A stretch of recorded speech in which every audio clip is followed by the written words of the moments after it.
Hello everyone, Hyper here. So the WoW secret finding Discord did it again. The Hivemind mount has been discovered, took them 4 days.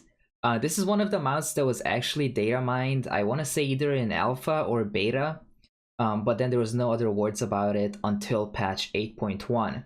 So this mount was added to the game, it's just been figured out today, or if you're watching this video then yesterday. And this is, again, a secret finding. You have to solve a bunch of puzzles, go through a bunch of steps, and it's a very, very interesting one. Compared to the Lucid Nightmare, which was the one towards the end of Legion, this one is more of a group-oriented. You kind of want to have a group with you to solve all the steps, because about the second half, you can't really do on your own. But the first half, you can. However, just as a word of caution, the first part you don't have to do on your own, you can, but I definitely recommend doing it with a group because that will save you probably several hours.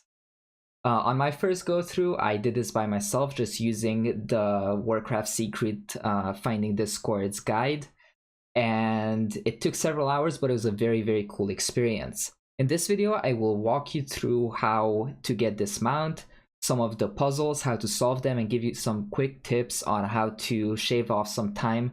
Instead of spending several hours, you can get it within just a few. This will be a very watered down version of a guide. If you want a complete guide, I definitely recommend going to either like the Wowhead guide or the warcraftsecret.com guide, because they will have it very well detailed. In this video, in the description box, I will have pretty much all relevant information pinned. But before you get started, I recommend getting an add-on such as TomTom or some way of setting waypoints so that makes movement around easier. The first thing you will want to do is go to Shattrath City and go to Grifta, who, again, all of the waypoints and anything that I mentioned, just check the description box and you will find it there. Who sells some amulets, and you will want to purchase one Talisman of the True Treasure Tracking. Because this will allow you to interact with some NPCs that you wouldn't otherwise. After you purchase it, go ahead and equip it, and you're ready to move on to step 2. For step 2, you will need to acquire 4 different colored monocles. And the trick here is that you don't need to have all 4 of them by yourself. So here's where I recommend grouping up with 4 other people, so you'll have 5 people in your group, and each one of you goes after a different colored monocle. However, if you want the experience, then you can just do all of them just to have them, because they are quite cool puzzles.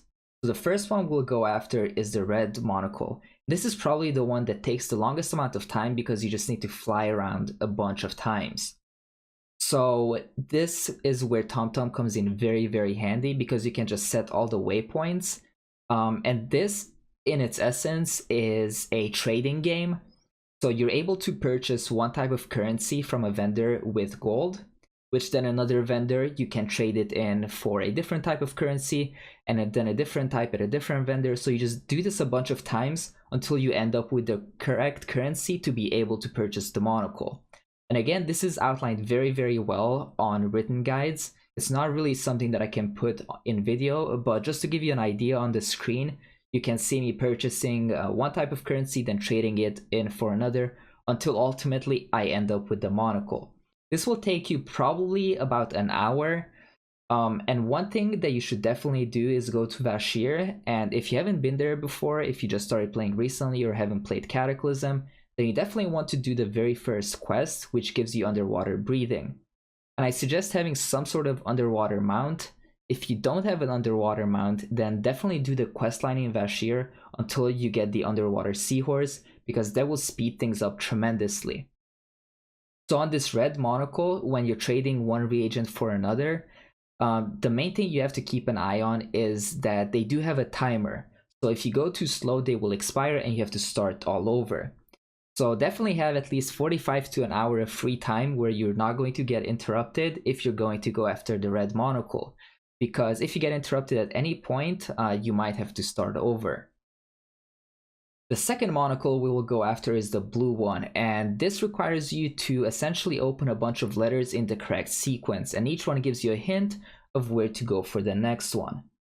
So for the blue monocle, the first letter will be in Shattrath City, back at the vendor where you purchased the amulet. Now behind him there's like a little boutique, and on the far right side there's a letter which you can actually click. After you interact with that letter, you will go over to High Mountain, where you will find the second letter in a hut, and again the waypoint will be in the description box. The third letter is probably the one that takes the most amount of time to actually get to, because this is in a Karazhan. And if you haven't done Karazhan before, you have to go to the classic Karazhan, so the one that's from Burning Crusade. So you have to go to the raid and enter through the front door. Now from the front door, you need to find your way all the way up to essentially the last boss. And once you find Medivh's quarters, I will have this on the screen pulled up real quick. Once you find Medivh's quarters, his letter, which is the third letter, will be on his chair. The trick here is finding your way through Karazhan, because obviously it's a very, very complex raid, and if you haven't been there, it's very easy to get turned around. For the fourth letter, you will go to Razorfen Downs, and you have to complete basically the entire dungeon, and this letter will be right after killing the second to last boss, which is exactly in the same room as the last boss. This one is fairly linear, so you probably won't get turned around too much, and this also has a map to it, so that will help you out to navigate it. So after you have this fourth letter, you will then hearth back again, and then go to Mount Hydrol. Now at Mount Hydrol, you will just go to the waypoint to the top of the tree, and the letter is simply in the room. For the sixth letter, you will need to go to Icecrown, and this is right outside of Old Dalaran. So as soon as you get to Icecrown, you can pretty much just head a little bit northwest. Again, the waypoint will be in the description box, and you will see the letter on this edge of this is like a bridge type thing. So then for the seventh letter, you need to go to Townlong Steppes, which is in the Mists of Pandaria continent. And again, waypoint is in the description box.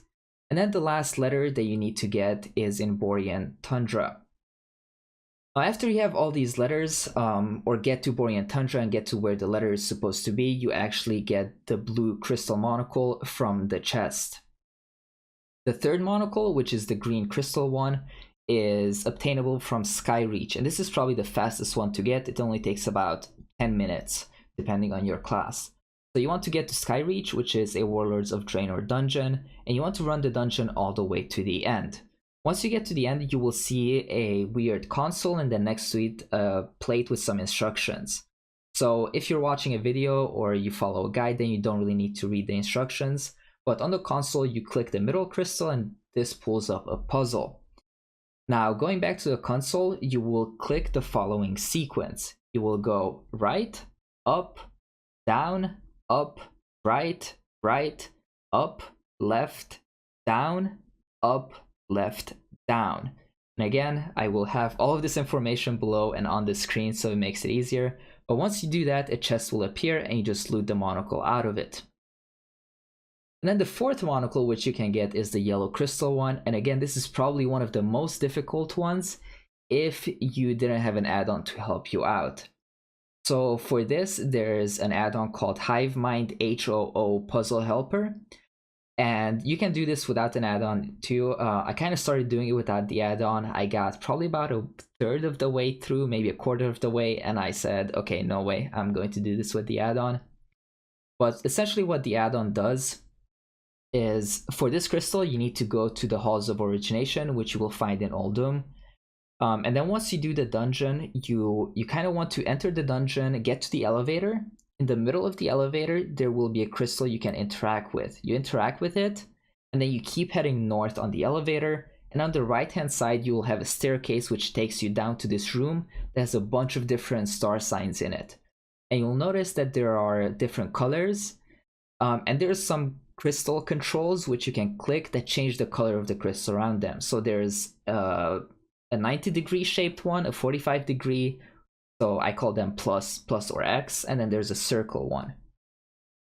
If you have the add-on, then you simply need to input the correct sequence and map out the entire room in your add-on, and then you just press go, and it will give you exactly the solution of how to solve this entire puzzle. If you don't do the add-on, then this is where it gets tricky.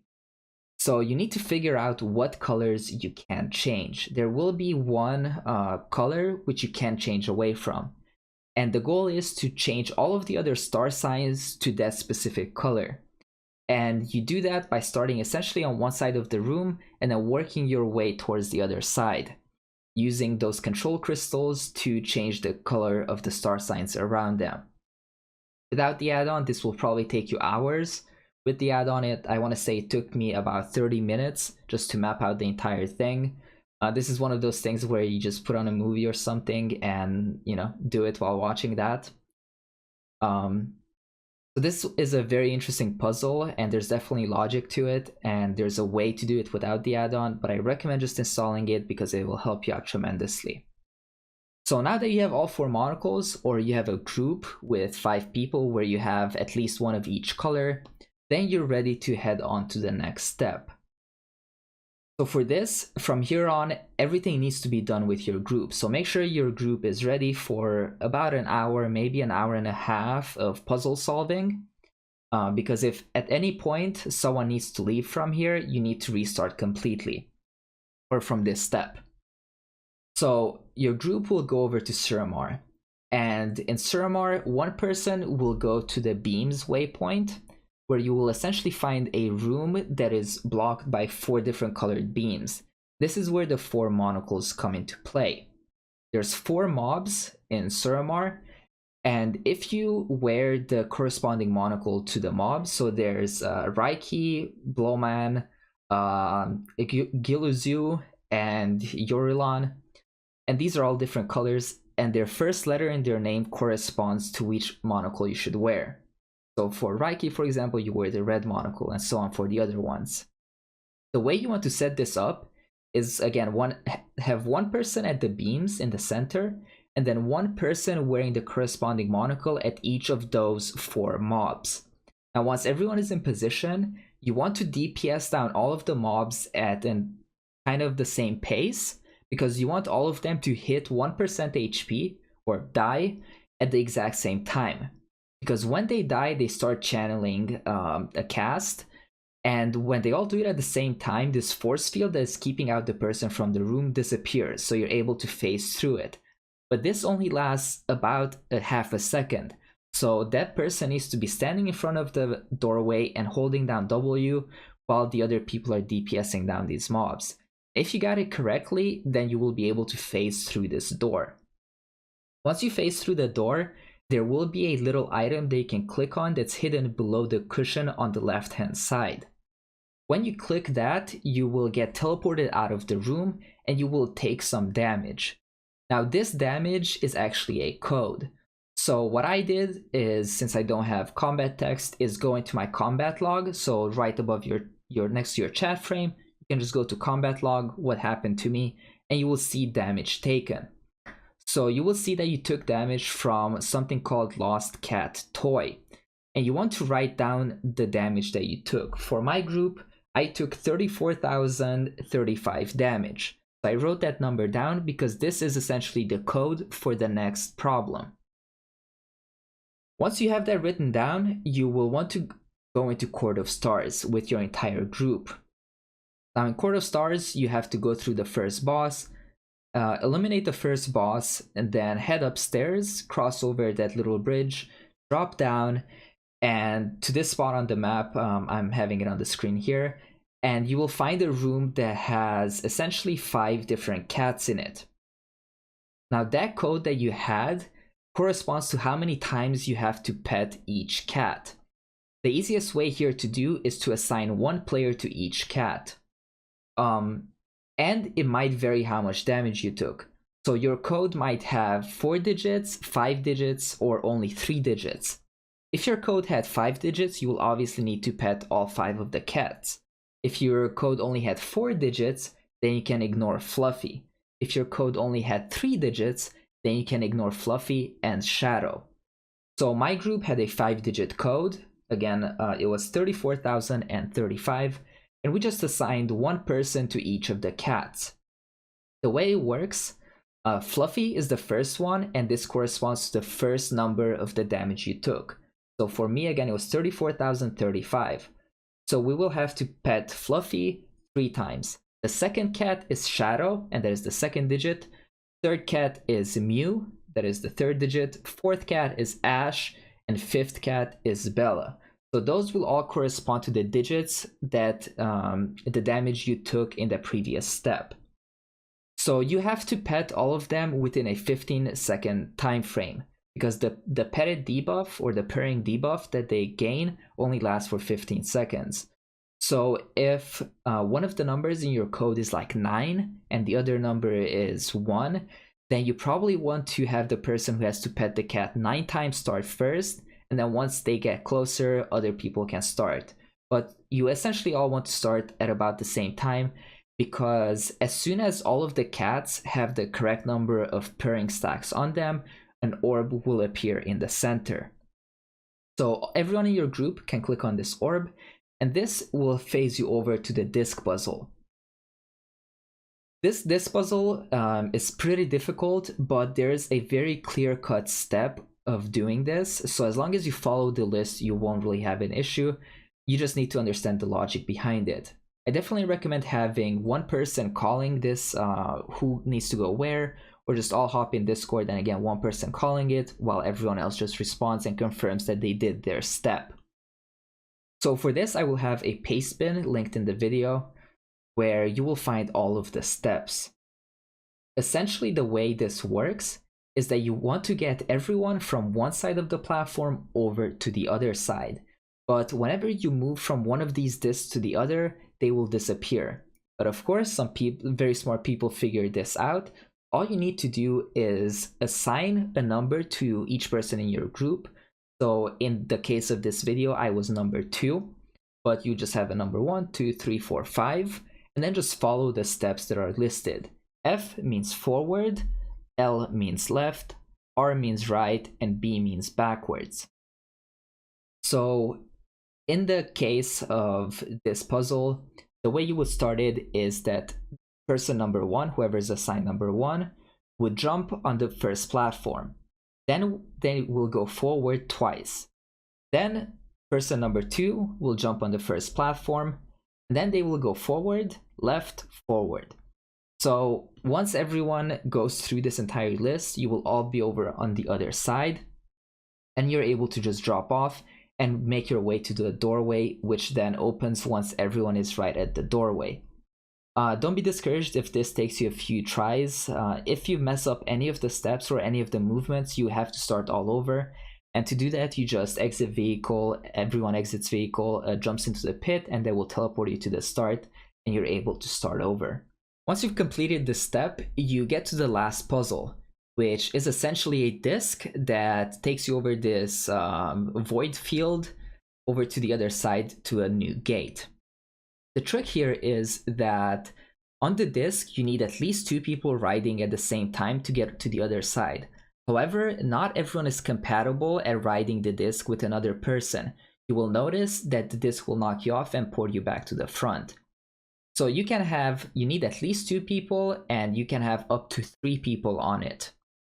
So you will never be able to do it alone, and you will never be able to have 4 people on it. I will do my best here to explain how this works, but on the screen here is an outline from the secret finding Discord that explains the logic pretty well. There's essentially a few things that you need to figure out before you're able to go through this process. There's no clear-cut way of doing it. The first thing you will want to do is figure out the person who can ride with absolutely everyone in the group. You will want to mark them with skull, or whatever marker you prefer, but if you follow this diagram, then it will be skull. Then you also need to figure out 2 people that can travel with skull to the other side and then back. So that will be the group who will end up crossing last. And once you figure out those 3 people, one of the last 2 guys will only be able to cross with skull. So you want to figure out who that is. Once you figure out who the person is who can only cross with skull, you will want to send them over on the second go. So on the first go, you will have the triple go around, and you will have star or X jump off. You will need to figure out which person needs to jump off, and then right back around. On the way back around, you will want skull to stay on while that second person jumps off, and then green, who is the person who can only ride with skull, jump back on. And once you get over to the correct side, green jumps off, and then the person you dropped off on the first tour jumps back on, so he can chaperone Skull back. So once you have Skull back over, along with the second color, you have a third person join them, go back over, and then jump off. Then the two of them again ride back together, and then the three people who are compatible ride all the way to the end. And all three of them jump off. So this will take quite a bit of trial and error, and it's kind of difficult to explain this. Like I said, this diagram really outlines it very, very well. And once you have everyone over on the other side, you just go to the gate and stand on these little void zones, click on the Hivemind, channel it, and you got the mount. So with this last step in the puzzle, it's really about figuring out who can ride with who.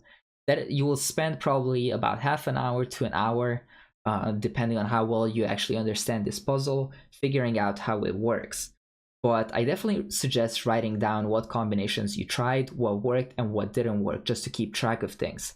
Because once you figure out who's who in these corresponding colors, it's very easy to just follow the procedure and to get everyone over to the other side. But yeah, once you got it, you get the mount, and that was the last step. So this was kind of a longer video, and I tried my best to explain it. There was a few things that I glossed over, and I just kind of mentioned them, but they actually took a very long time. So I definitely recommend following a written guide if you're doing this step by step on your own.